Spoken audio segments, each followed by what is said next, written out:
Hey, what's up guys? In this video, I'm going to show you how to remove your side marker light on a Honda Odyssey. So the first thing we're going to do is we need to remove this clip here on the inside of the wheel well here.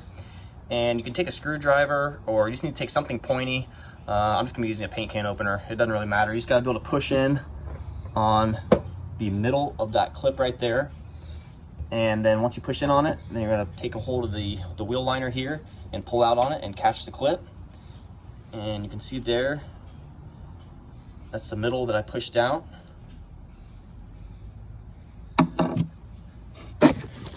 And once you have that clip out, you can pull the liner back, and we're gonna wanna reach in there, and you can see that little tab end right there. You're gonna wanna reach around the back side of the fender, and we're just gonna push in on that tab. And it releases it from the fender. So I was back behind here and I just pushed in right there, and it just pops this out.